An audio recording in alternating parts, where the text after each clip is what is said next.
let's do another question together. Remember step one, we want our equation to equal 0, and we're going to leave the negative sign.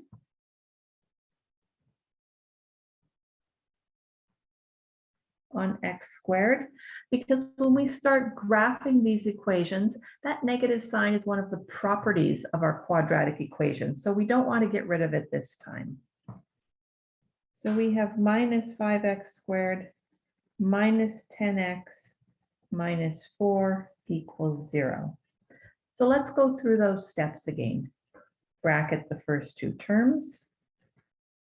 We want 1x squared, so we're going to divide inside the brackets by a, which in this case is -5. That gives us x squared plus 2x.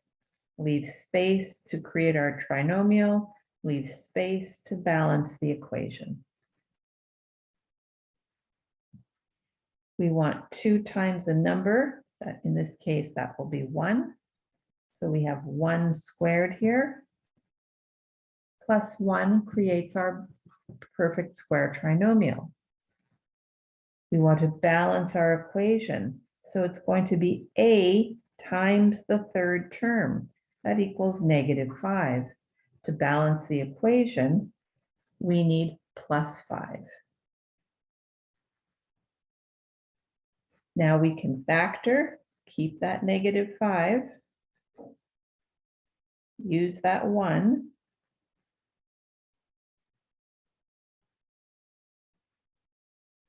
And now solve using the square root property. Subtract 1 from both sides. Divide by -5.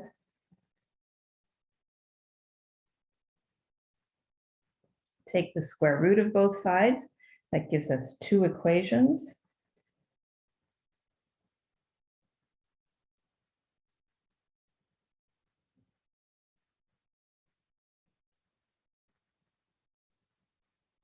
Rationalize the denominator.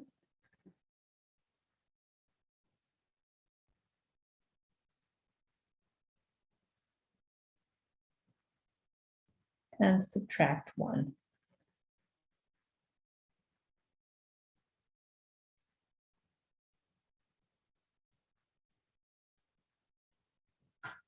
Again, we want these written over a common denominator.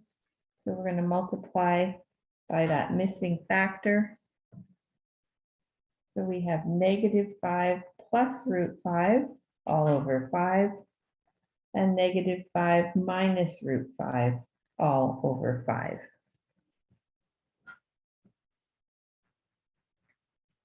We have a set of questions here to practice. Why don't we take a look at doing question 1, or why don't you try question 1 before we end this video? It's already equal to 0. Pause your video, give it a try. You bracketed the first two terms and divided inside the brackets by a. You found that 2 times -1 and -1 squared will give you your perfect square trinomial. How did you balance this equation? -3 times 1 is -3. I hope you use the plus 3. I hope when you took the square root of both sides, you noticed right away that that square root of 8 could be simplified. Makes this a little bit easier if we simplify things right away. Even if you didn't, I hope you simplified it later. When you rationalize the denominator, you would have ended up with the root of 24 in the numerator, which of course could be simplified. So we have 1 plus, what is this, 2 times root of 6 all over 3.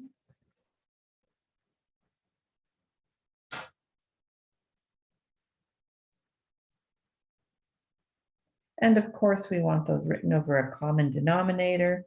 We're going to multiply by 3.